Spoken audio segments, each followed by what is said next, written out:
Good evening, everyone. My name is Jim Hawk, and I'm the Executive Director of Neighbor to Neighbor. I want to welcome you to the Neighborhood Passions Affinity Network.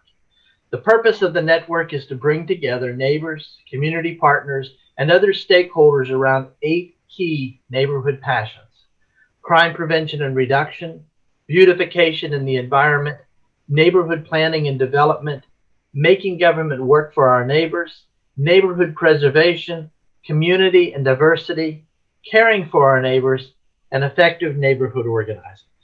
Tonight, we're focused on the 8th passion, effective neighborhood organizing. Now, before we get into the topic, I just want to take a moment to discover who's joined us. So I'm going to ask you to share with us your name, the name of your neighborhood, and how long you've lived there. And after you've shared that information, I'm going to ask you to select someone else and ask them to share that. So let's see here. I'm going to get started, and then we'll go around the room. I'm Jim Hawk. I'm the Executive Director of Neighbor to Neighbor, but I live in historic Edgefield neighborhood in East Nashville, and I've lived there for 18 years. And since Carolyn was one of the first ones in, I'm going to ask her to go next. Oh my God. My name is Carolyn Hatcher. I live in Lakeside Cove in Antioch, Tennessee. I've been here for 13 years, and I'm really excited about my famous homeless hospital shelter. I'm not going to let that baby die. Somebody's going to catch on to it and take it over. That's my dream. That's my vision. And I sent it to Jim. I sent it to Valerie, but I hadn't sent it to anybody else. And I finally sent you a letter today, so you should be getting it in the mail. Oh, okay. Thank you. It's on its way. Who's next, Carolyn? Who do you want to go next? Del Harris. All right. I know her. Okay. Can you hear me now? Yes. Okay, I'm Del Harris. I'm with the Paragon Mills Neighborhood Association. They elected me as president, so I'm doing what I can for my community. I've been in this area in Paragon Mills for 30 years. And I know a lot of my neighbors, but it's a whole lot to get to know. So I'm just glad to be here for this meeting. And Jim and Valerie has been lifesavers. They've been babysitting me. And I thank them for that. And I'm gonna go with Beth. Well, thank you. I'm Beth Highland. I live in Town Park Estates. I've been here about 6 months, and I think there's something else. Yeah,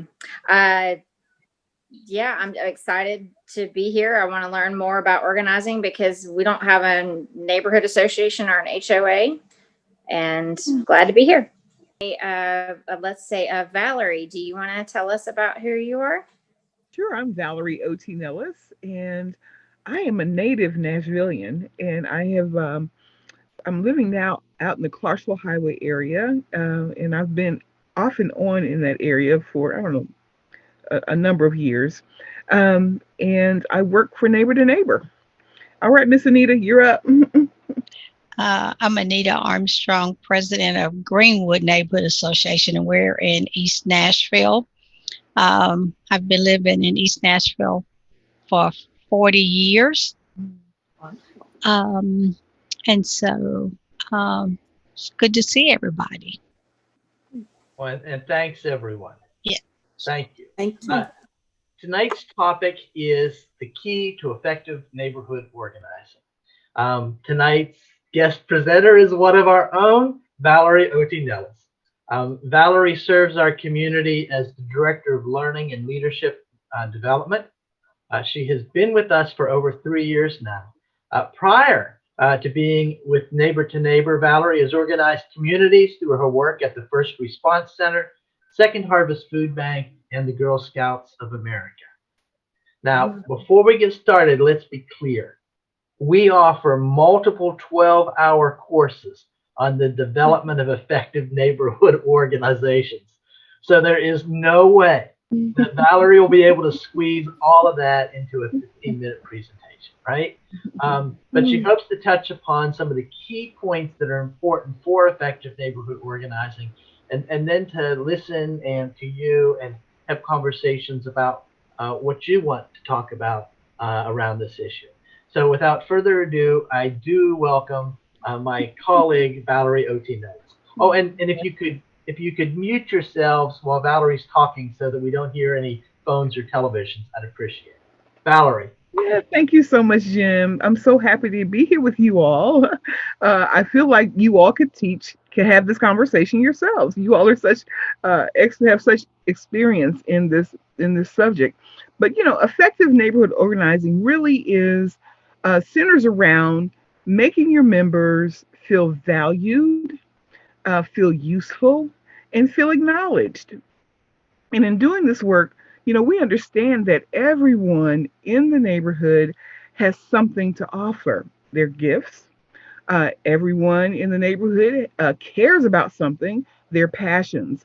Neighbor to Neighbor is doing this series, the Neighborhood Passions Affinity Network, to help residents really tap into those passions. And then we hope they'll take those passions and engage in their neighborhoods. So when you think about helping someone feel valued, helping them feel useful, and acknowledge, what is it that we need to know something about? You don't have to answer, but think about that. So we need to know something about that person. We need to discover what those gifts and talents are. And there are a number of ways to learn about our neighbors. One method that we like to utilize at Neighbor to Neighbor is called the one-on-one conversation or learning conversation. The one-on-one is an opportunity to talk to your neighbor, learn about his or her interests. You learn about their concerns, their talents, and again, those gifts and passions that we've been talking about. The most important aspect of one-on-one is to build trust and to develop a relationship with that individual that will encourage them to get involved. So our goals around a one-on-one conversation are again to discover their gifts and passions, build that trust, and establish a relationship, explore mutual interest, and clarify possible action steps. Because in that conversation, you'll be able to kind of think through about, what do we need to do next? And then find more prospects. Because of course, we want to be able to continue to build our organization. What people care about, what they are passionate about, is their motivation to act. So I'll say that again. What people care about, what they're passionate about, is their motivation to act. So we want to tap into those two things. So, they'll take that and they'll then become involved, engaged, and again, wanting to share those gifts with you. There are a few best practices around holding a one-on-one. Normally, we would do these in person, but due to COVID, we have to think about some creative ways to have these conversations. So, it may be FaceTime. I do FaceTime with my grandson a lot. It may be a Zoom conversation. Maybe it's the person is sitting on their porch and you're on the sidewalk. You know what I mean? In order to have that physical distancing, they should last no more than about 45 minutes to an hour. You want to prepare your questions in advance. You need to stay neutral. So you're not going to voice your opinion in this conversation. You're really trying to find out information from this person. You want to use open-ended questions. So don't lead the conversation to any particular issue or idea. An example of a closed conversation would be, so do you feel that we need sidewalks on Walker Street? That would be the closed question. So how would we reframe that question to make it an open-ended question trying to get information from them. What do you all think? Anybody got any ideas on how to make that question an open-ended question? The closed version is, do you feel we need sidewalks on Walker Street? That's totally closed. You only have one option to make, to talk about that situation on Walker Street. How will we make that an open-ended question? Any ideas? I guess you could ask, do you know of streets in our neighborhood that need sidewalks? Okay, that's much better, much better. Or we could say, what are your thoughts about the infrastructure of the neighborhood? Even more open, because that really gives them an opportunity to really talk about several ideas, maybe. We I need was to, going to say, how was your walk today? Were you able to walk the streets safely? And okay, then they would tell me, this yeah, happened to me, that yeah, happened to me. yeah, But yeah, I would ask them, did you take a walk today in the neighborhood? yeah, What did you see? yeah, What do you want? yeah. What helped you in your walk? Thank you, That's Carolyn. what That's I it. That would does say. leave it. That allows them the opportunity, again, to get their ideas, their thoughts about whatever the situation is. I like to apply the 80-20 rule. So you listen 80% and you talk 20%. Okay. So, I think that's really important when we're engaging with people. Okay. Yeah. Also, don't ask yes or no questions. That doesn't help you any. If they say, yes, of course, they just say yes, or they say no. That doesn't really, again, help you get the information that you're trying to get from these folks. And I'll be happy to send you a list of questions, Mm. um, so that you can utilize in any interviews that you care to facilitate. All right, so we talked about one-on-ones. There are a lot of other things that we can be doing to help engage our neighbors. Mm. Uh, I don't know if some of you may have known Mike Hodge, who used to work for Neighbor to Neighbor. He was an organizer with our organization, and he used to always say, "You have to give people something to do. They have to be able to participate in order to encourage them to be involved." I was at a recent neighborhood association meeting and they gave homework assignments. So we were on Mm. Zoom and then they asked people to do various things. They would, to research certain things and then come back and bring that to the next time they gathered. So I thought that was really cool to do that. Also, we need to affirm the contributions of your members. If they do Mm. good, say so. Have your leadership also contact members of your association.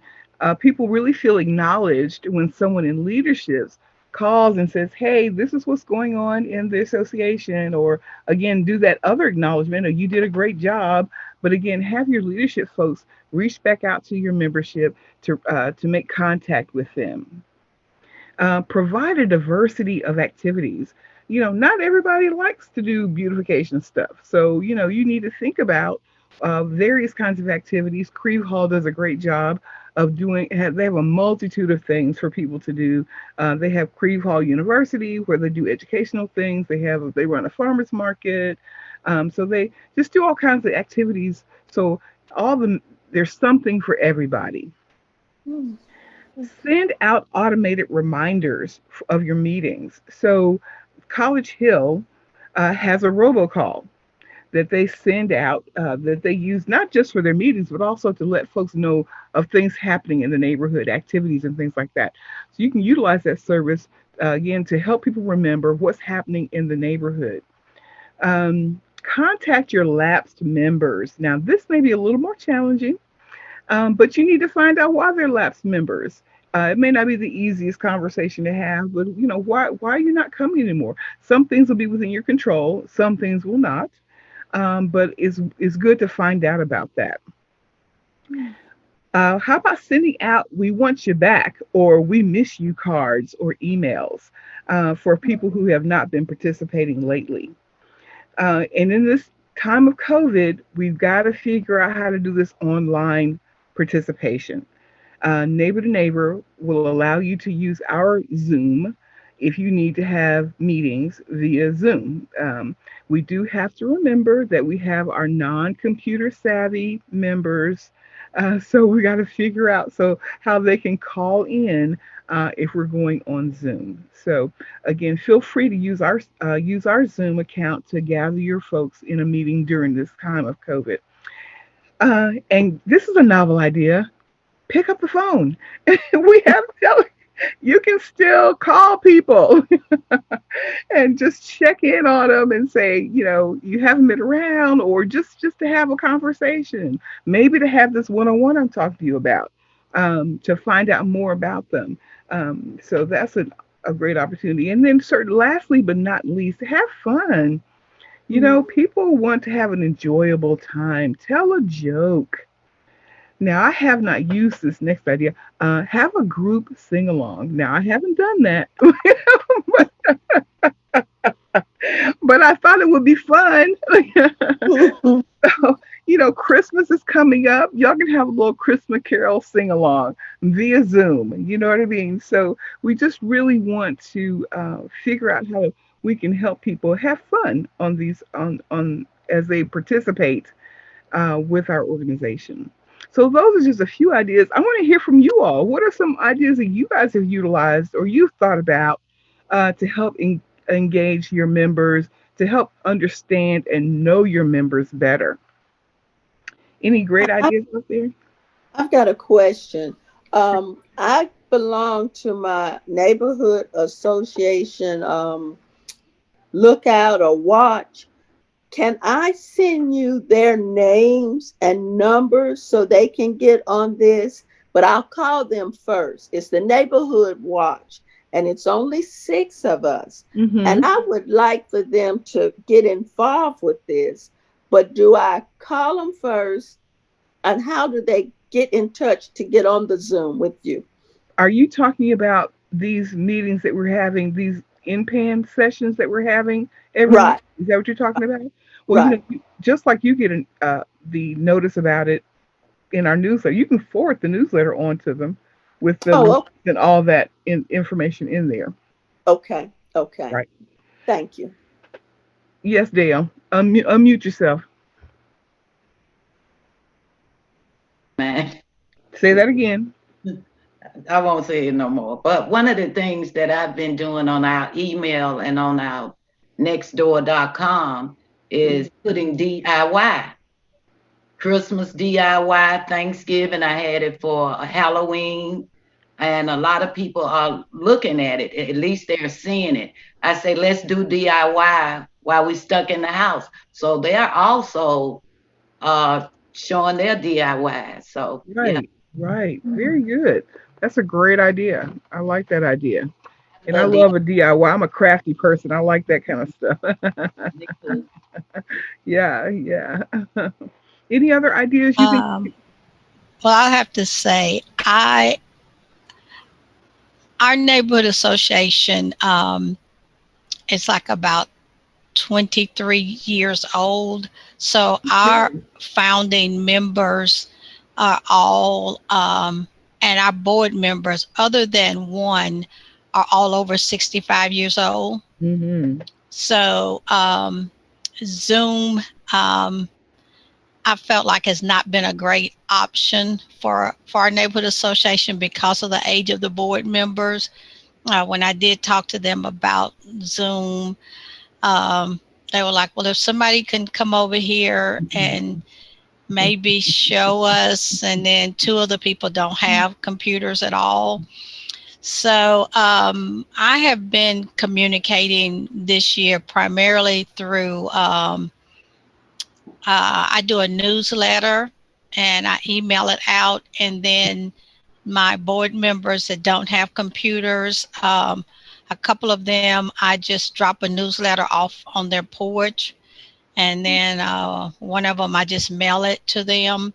But that's one of our I would say a disadvantage is our original founding members and but we're getting younger and younger people in now because of course East Nashville has but that has been one of my drawbacks, is because of the age of our board members. Yes, I understand that. And I've sort of enjoyed the break. To be honest, I truly have enjoyed the break I get it. from our monthly meetings. Yes. Hey, Nita, I just Yes. dropped a link into the chat room. There is a program called freeconferencecall.com.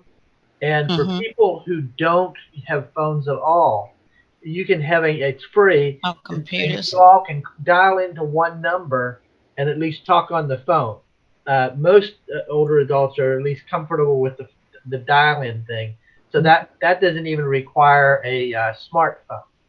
Okay. You just dial a number. Right. Yeah, I have seen phone numbers on emails for Zoom calls. Even the ones that draw sent out in our church has them as well. And with our church, some of the older people do calling in. And so I will work on that the first of the year, but I'm going to milk it for the rest of the year. Yeah.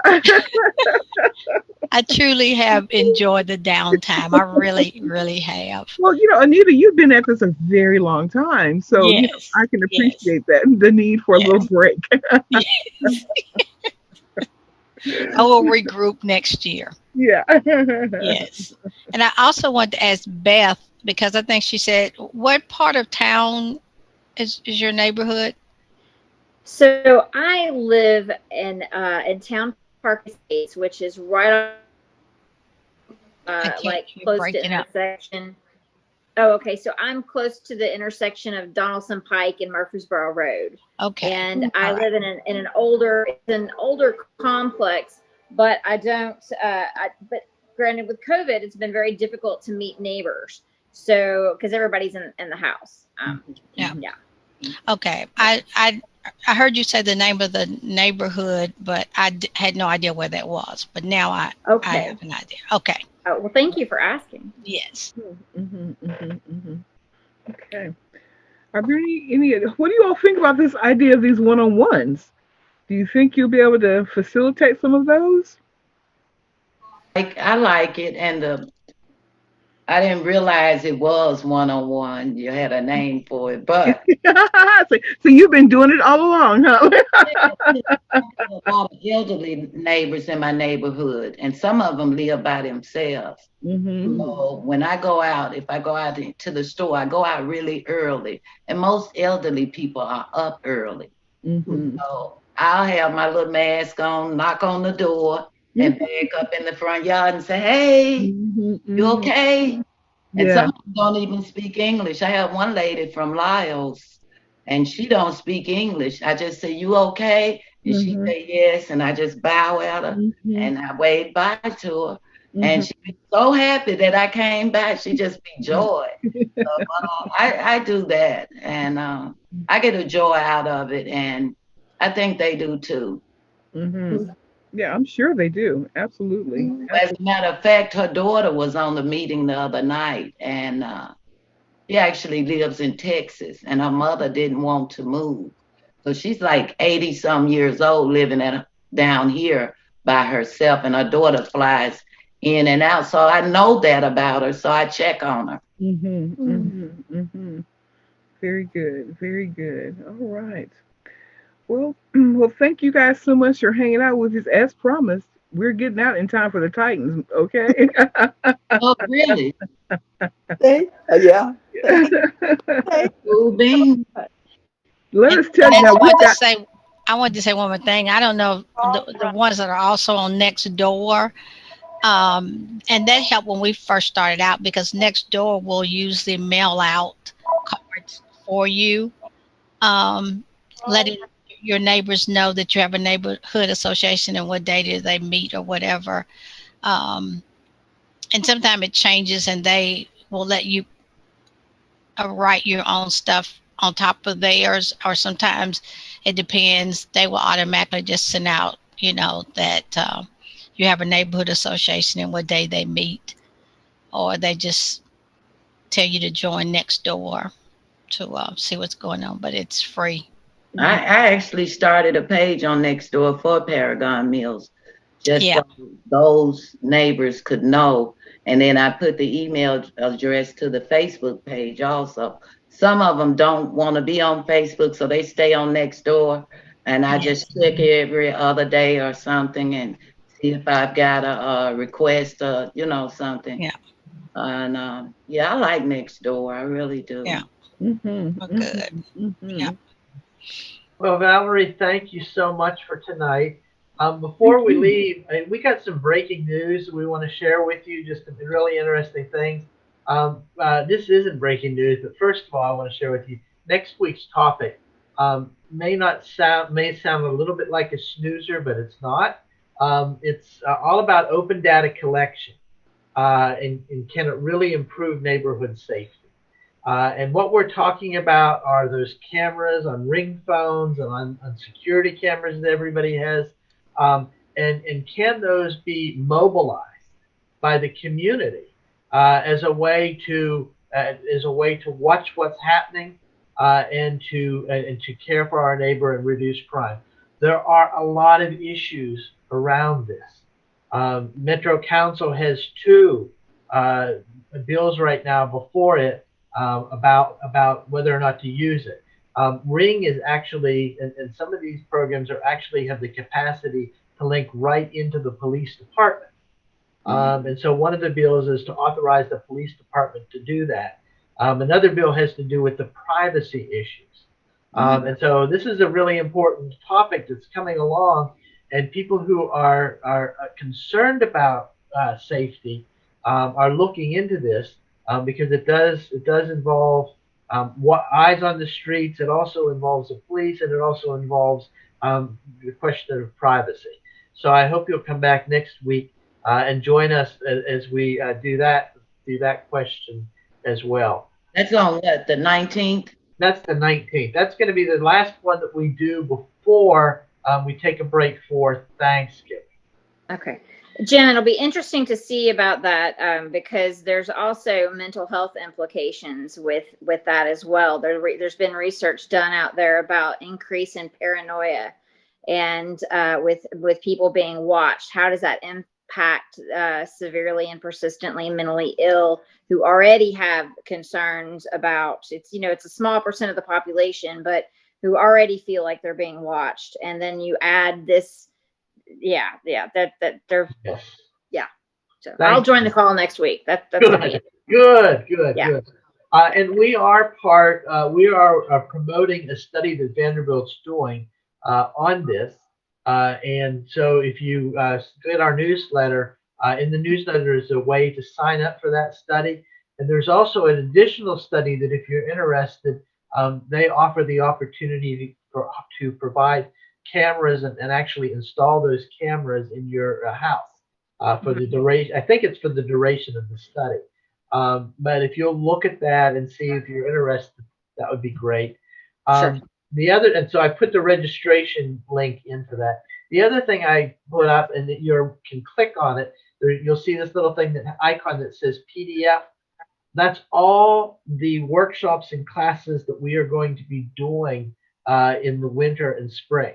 And so that gives you all the topics for till I think through the end of March, for the passions. But also we got some major classes coming up. In January, we're going to kick off the art and science of facilitation. So if you are one of the neighborhood leaders who are facilitating meetings, or you're thinking about becoming a chair of a neighborhood organization, we really recommend that you take that course.